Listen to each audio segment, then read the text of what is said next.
ہم نے اپنے بچوں کو ایک فیک دنیا کے لیے تیار نہیں کرنا ہے، ایک ریئل لائف کے لیے تیار کرنا ہے۔ حقیقی زندگی جو ہوتی ہے وہ تلخ زندگی ہوتی ہے۔ گاؤں کے جو یوتھ تھے کراچی میں جنہوں نے تعلیم حاصل کرنے کے سلسلے میں وہ گئے تھے، وہاں سے واپس آ کے وہ چھٹیوں پہ ہمیں 9th اور 10th کلاس پڑھاتے تھے، کیونکہ اکنامک ڈیولپمنٹ کے لیے تنظیمات کا ایک ماڈل لے کے KRSP نے جب لایا تو خواتین نے اپنی مدد اپنے لیے، انہوں نے اپنے اچھے دنوں میں، اپنے برے دن کے لیے یا اپنے ناگہانی دن کے لیے انہوں نے قطرہ قطرہ دریا کر کے انہوں نے سیونگ سٹارٹ کی۔ مجھے بھی یاد ہے کہ اس ٹائم میں میرے نانا ابو کے پاس ایک براؤن کلر کی ایک ریڈیو ہوا کرتی تھی، تو وہ بڑا ایک وہ شوق سے اس کو سنتے تھے، بہت دلچسپی سے اور بہت ہی کیئرنگ طریقے سے سنتے تھے۔ السلام علیکم، IBEX میڈیا نیٹورک کے ساتھ میں ہوں عالیہ۔ آج ہمارے ساتھ جو گیسٹ ہیں انہوں نے اپنے کریئر کا آغاز کیا 2001 سے 2001 سے آج تک، یعنی 2023 تک وہ کام کر رہی ہیں، ڈفرینٹ ڈیولپمنٹ سیکٹرز میں انہوں نے کام کی۔ یہ وہ زمانہ تھا جب گلگت بلتستان میں ویمن امپاورمنٹ کا اس طرح سے کانسیپٹ نہیں تھا۔ یہ وہ ٹائم تھا جب گلگت بلتستان میں ویمن ایجوکیشن اتنا زیادہ ان پروگرس نہیں تھا، یا اس طرح سے فیمیلز ایجوکیشن حاصل نہیں کر رہی تھیں۔ تو آج کے جو ہماری گیسٹ ہیں، آئیے جانتے ہیں ان سے کہ ان کا یہ جو جرنی تھا، اس پورے 23 ایئرس کے ان کی جو جرنی تھی، کیا انہوں نے دیکھا، کس طرح کا انہوں نے پروگرس دیکھا، جنڈر ایکویلٹی میں کس طرح کا پروگرس دیکھا، کن آرگنائزیشنز کو انہوں نے کام کرتے ہوئے دیکھا، خود کن آرگنائزیشنز میں کام کی۔ بہت ایک مزیدار ٹاک ہونے والا ہے آج کا۔ ملتے ہیں آج کی ہماری جو گیسٹ ہیں لیلا غازی سے۔ السلام علیکم، کیسی ہیں آپ؟ وعلیکم السلام، بہت شکریہ عالیہ، بہت مہربانی، میں ٹھیک ٹھاک، آپ کیسی ہیں؟ بالکل ٹھیک۔ کافی ٹائم سے میں آپ کے ساتھ بیٹھنا چاہ رہی تھی کہ ہم بات کریں، چونکہ you are one of the families جنہوں نے گلگت بلتستان میں تب کام سٹارٹ کیا جب ڈیولپمنٹ سیکٹرز میں اس طرح کا ایک کانسیپٹ نہیں تھا کہ فیمیلز کام کر رہی ہیں ڈیولپمنٹ سیکٹرز میں، ایجوکیشن حاصل کر رہی ہیں۔ تو آپ سے خود ہی جاننا چاہیں گے کہ کہاں سے اپنے ایجوکیشن آپ نے سٹارٹ کیا اور کیسا تھا یہ سفر؟ بہت شکریہ۔ سب سے پہلے IMN نیٹ ورک کا کہ آپ جو شعور اور آگاہی کے حوالے سے جو کام کر رہے ہیں قابل تعریف ہیں، اور بہت شکریہ مجھے انوائٹ کرنے کا۔ میرے کیریئر کا آغاز جو ہے گلمت گرلز اسکول سے سٹارٹ ہوا تھا، جو کہ گورنمنٹ پرائمری اسکول تھا۔ وہاں تک ہم نے 5th کلاس تک پاس کیا۔ اس کے بعد پھر DG اسکول سے ہم نے 7th 6th 7th یہ 80s کی بات ہو رہی ہے یا 90s کی؟ 90s کی بات ہو رہی ہے۔ تو پھر وہاں پہ کوئی اس طرح کا اسکول نہیں تھا، ہائی اسکول نہیں تھا، تو کوچنگ کلاس ہوا کرتی تھی۔ اس میں ہمارے جو گاؤں کے جو یوتھ تھے کراچی میں جنہوں نے تعلیم حاصل کرنے کے سلسلے میں وہ گئے تھے، وہاں سے واپس آ کے وہ چھٹیوں پہ ہمیں 9th اور 10th کلاس پڑھاتے تھے۔ تو 2-3 گھنٹے کی کلاس ہوتی تھی، اور اس میں وہ بھرپور طریقے سے جو ان سے محنت ہو سکتا تھا ہمارے ساتھ محنت کرتے تھے۔ اسی طرح ہماری میٹرک جو ہے وہ فیڈرل بورڈ اسلام آباد سے ہم نے پاس کیا۔ اس کے بعد جو ہے میں نے علامہ اقبال اوپن یونیورسٹی سے پھر انٹرمیڈیٹ کیا، اور اس کے بعد پھر گریجویشن بھی میں نے علامہ اقبال اوپن یونیورسٹی سے کی۔ اسی طرح ساتھ میں نے پھر ٹیچنگ بھی کی۔ 2001 میں نے ٹیچنگ سٹارٹ کی کیا ناصر خسرو ماڈل اکیڈمی اولڈ سے۔ اس کے بعد پھر پرائمری اسکول جہاں سے میں نے میٹرک پاس کیا تھا جس اسکول سے، وہاں پھر مجھے ECD ٹیچر کا جو ہے ٹیچنگ کا موقع ملا، تو وہاں سے میں نے پھر اپنے کیریئر کا آغاز کیا۔ اس طرح ٹیچنگ کے بعد پھر مجھے، چونکہ میرے اندر آرٹسٹک سکلز تھیں، تو پوئٹری کی کچھ جراثیم تھی، تو اس طرح پھر مجھے ریڈیو پاکستان نے اٹریکٹ کیا۔ میں لسنر تھی۔ اس کے بعد پھر ریڈیو پاکستان کی ایک ٹیم آئی ہمارے اسکول میں، تو انہوں نے اس ٹائم ریڈیو پاکستان کا بڑا ایک بوم تھا، لائک سوشل میڈیا نہیں تھی، لوگ ریڈیو زیادہ سے زیادہ سنتے تھے۔ مجھے بھی یاد ہے کہ اس ٹائم میں میرے نانا ابو کے پاس ایک براؤن کلر کی ایک ریڈیو ہوا کرتی تھی، تو وہ بڑا ایک وہ شوق سے اس کو سنتے تھے، بہت دلچسپی سے اور بہت ہی کیئرنگ طریقے سے سنتے تھے، اور پھر اس کو سیریس لیتے تھے۔ تو اس طرح ریڈیو سے آپ نے پھر ریڈیو سے میں نے اپنے فرسٹ سٹارٹ کیا، اور وہاں پہ ریڈیو نے ہمیں بہت زیادہ بوسٹ کیا. ریڈیو پاکستان گلگت سے میں نے وقی لینگویج میں نے کام شروع کیا, اور اس میں ہم نے پروفیشنلی جس طرح سے میڈیا میں کام کرنا ہے وہ چیزیں ہم نے سیکھی, کانفیڈنس ہمیں ملا.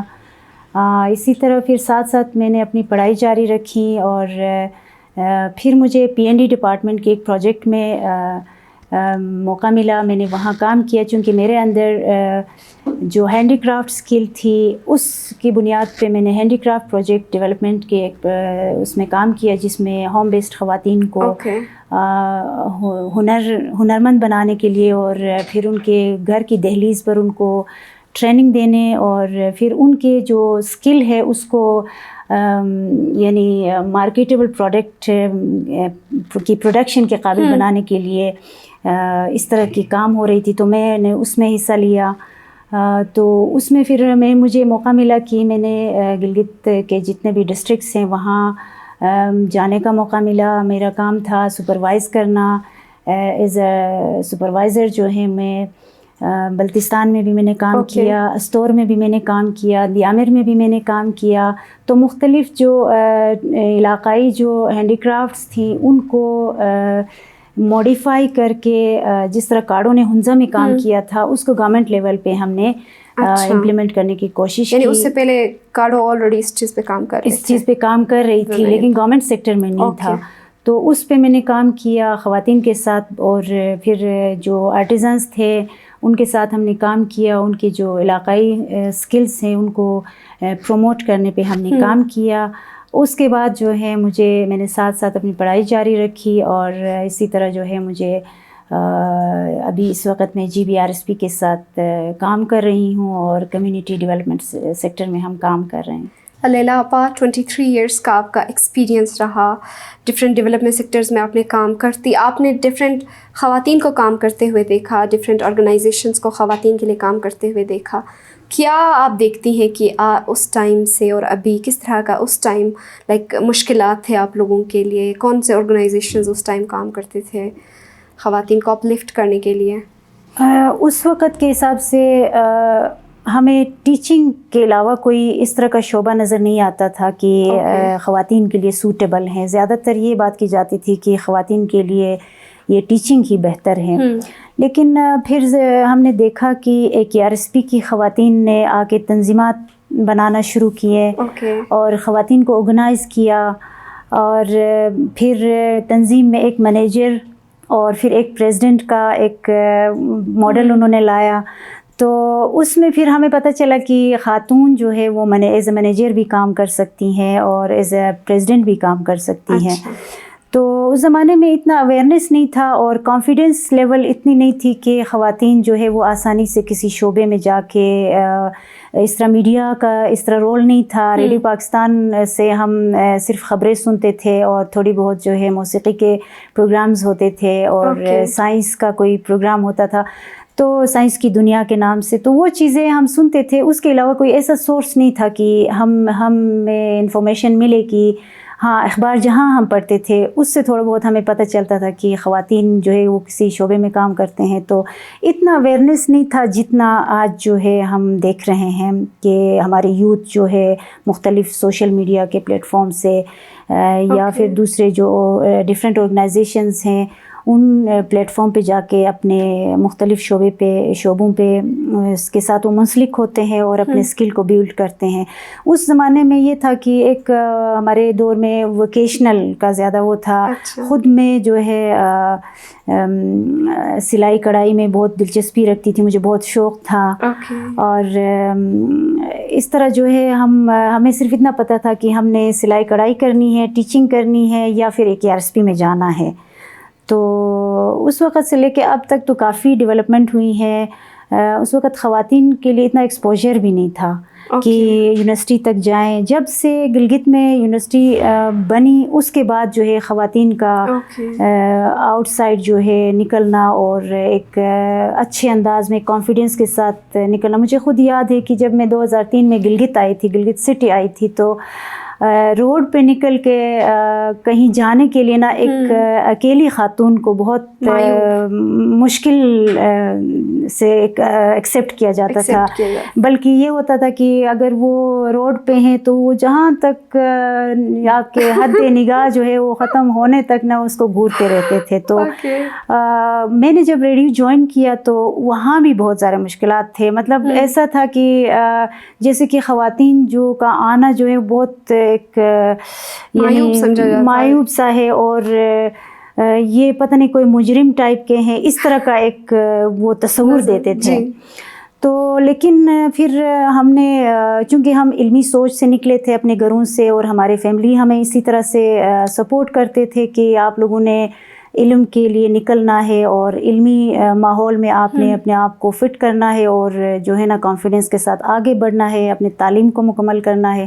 میرے بھائی مجھے ہمیشہ یہی کہتے تھے کہ آپ نے صرف تعلیم حاصل کرنا ہے، اس کے بعد آپ کی لائف کی جو ہے نا ذمہ داری آپ کے اوپر ہے، آپ صرف تعلیم حاصل کریں. تو تعلیم کا حاصل کرنا، پھر ساتھ ساتھ پھر ملازمت کرنا، اور پھر بچوں کو بھی کیئر کرنا. چونکہ خاتون لڑکی تھوڑی سی بڑی ہوتی ہیں تو کہتے ہیں کہ یہ بالغ ہو گئی ہیں، جلدی سے اس کی شادی کرے. تو پھر وہ بھی سوسائٹی میں یہ چیزیں بھی دیکھنا پڑتا ہے، پھر شادی کر کے پھر بچوں کو بھی سنبھالنا ہوتا ہے. تو یہ ساری ذمہ داری جو ہیں خواتین کے اوپر بہت زیادہ ایک وہ ہوتا ہے. تو پھر وہ اپنے آپ کو بااختیار بنانے کے لیے وہ اسٹرگل اگر خود کرے، وہ ولنگ ہو، اور اپنے ول پاور سے وہ اپنے آپ کو نا آگے لے کے آ سکتی ہیں. مشکلات تو بہت زیادہ ہوتے ہیں، لوگوں کے رویے جو ہے نا وہ خواتین کو بہت زیادہ متاثر کرتی ہیں. فرض کرے کہ اگر کوئی بچی ہیں، وہ اپنے کندھے پہ اپنے گھر کی ذمہ داری لے کے وہ باہر نکلتی ہیں، باہر کی تلخیوں کو بھی وہ قبول کر کے وہ ہمت کرتی ہیں، تو اس کو بجائے ڈسکریج کرنے کے اس کو انکریج کرنا چاہیے. ہاں بالکل. اور ایک ماں ہے، وہ اپنے بچوں کے پیٹ پالنے کے لیے، ان کے مستقبل کے لیے وہ ہمت کر کے گھر سے باہر نکلتی ہیں. تو ہمارے معاشرے کے فرد کی ذمہ داری ہے، ہماری ایک معاشرتی ذمہ داری ہے، سماجی ذمہ داری ہے کہ اس کی جو ہے نا اس کو سپورٹ کرے، اور کچھ نہ کرے تو اس کو نہ اخلاقی طور پہ سپورٹ کرے، اور خاتون خود بھی ہمت کریں. ہمت کرنے سے نا پھر کہتے ہیں نا ہمت مردہ مدد خدا، تو وہ خدا کہیں نہ کہیں سے ایسے اچھے انسانوں کو پیدا کرتا ہے کہ وہ آپ کے سپورٹ کرتے ہیں. جیسے کہ ہم نے ذکر کیا کہ شروع ہی سے ایکیڈین کا ایک بہت بڑا رول رہا ہے، تب سے لے کے جس دور میں اسکل ڈیولپمنٹ سے لے کے ٹیک ڈیولپمنٹ تک کہ اس جرنی میں جو ہے ایکیڈین کا ایک بہت بڑا کردار رہا ہے. تو ان اداروں کا بھی ایک بہت بڑا رول ہے. جیسے کہ بلوچستان میں آپ کو پتہ ہے کہ تنظیمات نے ہی خواتین کو بہت آگے لایا، کیونکہ اکنامک ڈیولپمنٹ کے لیے تنظیمات کا ایک ماڈل لے کے KRSP نے جب لایا تو خواتین نے اپنی مدد اپنے لیے، انہوں نے اپنے اچھے دنوں میں، اپنے برے دن کے لیے یا اپنے ناگہانی دن کے لیے انہوں نے قطرہ قطرہ دریا کر کے انہوں نے سیونگ سٹارٹ کی. اس کے بعد جو ہے پھر اس کے اندر انہوں نے ویمن ڈیولپمنٹ گروپس بنائے، جیسے ایگریکلچر میں انہوں نے کیاریوں اور سبزی اس طرح کی چیزوں کے جو ٹریننگز دیے، ان کو ٹرین کیا.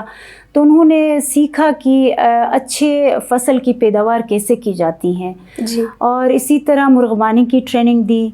اور آہستہ آہستہ اس طرح خواتین نے اپنے اسکل کو بہتر کیا، اور پھر اپنے اسکل کے تھرو جو انہوں نے پروڈکٹ کو سیل کیا، اس سے ان کے آمدنی بڑھ گئی، تو ان کی مالی حالت بہتر ہو گئی. تو خواتین میں ڈیسیجن پاور بھی آنا شروع ہو گیا. اب خاتون نے اگر 5 روپے کا انڈا سیل کیا تو ظاہر بات ہے اس نے اپنے اس نے بات کرنے کی ہمت کی. اور اس طرح جو اداروں نے، جو NGOs ہیں اور گورنمنٹ سیکٹر نے بھی کافی حد تک کام کیا ہے، لیکن جو KRSP نے، جو ایکیڈین نے کام کیا ہے، ایجوکیشن پہ کام کیا ہے، اسکل ڈیولپمنٹ پہ کام کیا ہے، سوشل ڈیولپمنٹ پہ کام کیا ہے، اس سے خواتین کو بہت فائدہ ہوا ہے. تو لیلا، آپ جب ایجوکیشن حاصل کر رہی تھیں تو کیا ریشو تھا، اور آج آپ کیا دیکھتی ہیں ان سالوں میں کتنا ایک پروگریس ہوا؟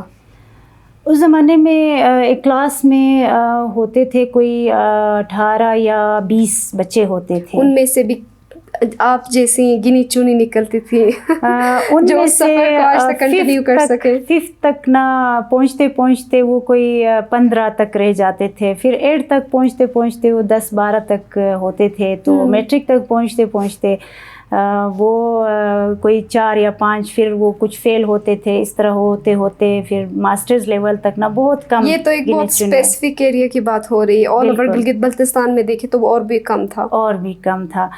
تو لیکن پھر ایسا بھی ہے کہ بہت ساری پڑھی لکھی بہنیں جو ہیں بہت ماشاء اللہ سے انہوں نے پڑھ کے، لیکن سوسائٹی میں ان کی ہمت اور ان کے کلچرل بیریئرز کی وجہ سے وہ آگے نہیں آ سکی، اپنی صلاحیت پہ کام نہیں کر سکی ہیں. جو کہ آپ کو پتہ ہے کہ اگر کسی بھی ملک میں یا کسی بھی علاقے کی ترقی میں خواتین کا بڑا رول ہوتا ہے، اسپیشلی اس مہنگائی کے دور میں. اور پھر خواتین جو ہے مردوں کی نسبت جو بجٹنگ ان کا ہے وہ بہت سمجھداری اور سوجھ بوجھ سے ہوتی ہیں.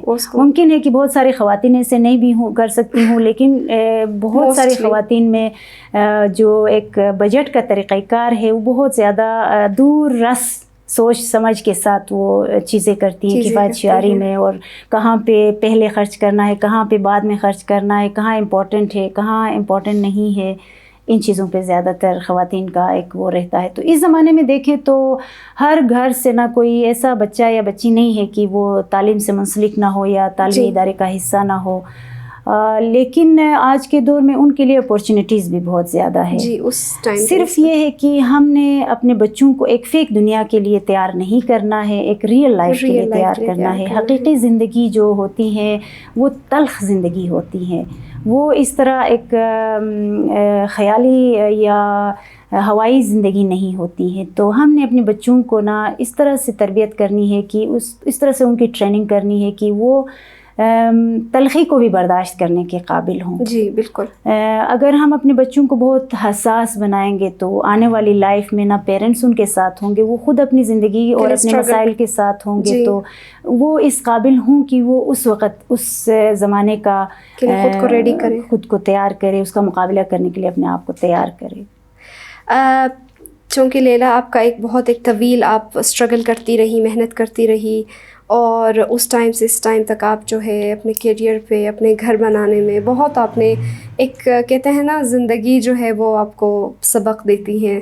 تو کیا آپ میسیج دینا چاہیں گے آج کی لڑکیوں کو، کہ کیا بیسٹ ٹپس دیں گے؟ سب سے پہلے تو وہ اپنے ایجوکیشن کو مکمل کرے، اس پہ بہت محنت کرے. کیونکہ بغیر محنت کے انسان جو ہے نا کہیں بھی اپنے آپ کو برابر نہیں کر سکتی ہے. تو سخت محنت سے جو ہے نا جو ہم سوچتے ہیں نا اس سوچ سے بھی بڑھ کے ہمیں محنت کرنا پڑتا ہے. ہمیں تلخیوں کو برداشت کرنا پڑتا ہے، ہمیں سماجی رویے کو ابزرو کرنا پڑتا ہے، ہمیں ڈومیسٹک چیزوں کو، ڈومیسٹک جو وائلنسز ہے ان سے گزرنا پڑتا ہے، ہولسٹک وائلنسز سے گزرنا پڑتا ہے. اور سب سے بڑھ کے جو ہمارے معاشرے میں جو ایک رویہ ہے خواتین کے حوالے سے، بچیوں کے حوالے سے، کہ ان کو کمتر سمجھا جاتا ہے یا ان کو ایک یعنی کوئی تھوڑا سا مردوں سے نا کم مخلوق سمجھا جاتا ہے. تو اس چیز کو آپ نے اپنی صلاحیت سے پروف کرنا ہے کہ میں بھی کسی سے کم نہیں ہوں، میں محنت کر سکتی ہوں، میں ہمت کر سکتی ہوں، میں جرأت کر سکتی ہوں. اور محنت کرے لیکن صحیح ڈائریکشن میں کرے. بالکل صحیح ڈائریکشن میں محنت کرے، سخت محنت کرے، جو وہ سوچ رہے ہیں اس سوچ سے کچھ زیادہ بڑھ کے وہ محنت کرے. بالکل. تھینک یو سو مچ لیلا، آپ پروگرام میں تشریف لائیں. اور چونکہ آپ کو بلانے کا مقصد کہ آج کی جنریشن کے جو فیمیلز دیکھ رہی ہیں وہ جانے کہ کس طرح کا اسٹرگل تھا اور کتنے طویل عرصے تک ہماری گلگت میں آپ جیسی اور بہت سارے فیمیلز ہیں، بلکہ اس ٹائم کے بہت کم فیمیلز ہیں جنہوں نے آج کے نسبت بہت کم تھیں جنہوں نے اسٹرگل کی. اور جس طرح کے اس ٹائم سے ادارے کام کرتی رہی ہیں، آج بھی بہت نیڈ ہے اداروں کو کہ وہ کام کرے جینڈر ایکویلٹی پہ اور جینڈرز کو سپورٹ کرنے کے لیے، یوتھ کو، خواتین کو اور بچوں کو. تو اس سے وہ کچھ سبق سیکھیں. تو تھینک یو سو مچ، آپ تشریف لے آئیں اور انشاءاللہ آپ کے ساتھ پھر بیٹھیں گے، پھر بہت ساری ہم باتیں کریں گے. تھینک یو سو مچ عالیہ، آپ کا بھی بہت شکریہ. اور آپ جیسی ہمت باہمت جو ہماری خاتون ہیں آپ، اور اتنی اچھی آپ ریپرزنٹیٹیو ہیں، خواتین کی نمائندگی کر رہی ہیں IMN پہ، تو ہم بھی آپ کو بہت سراہتے ہیں. بہت شکریہ. Thank you so much Leela, thank you so much. ملتے ہیں اپنے نیکسٹ پروگرام میں کسی ایک بہت اچھے پروگرام کے ساتھ، کسی ایک بہت اچھے ٹاپک کے ساتھ. تب تک کے لیے ہمیں دیجیے اجازت. اللہ حافظ.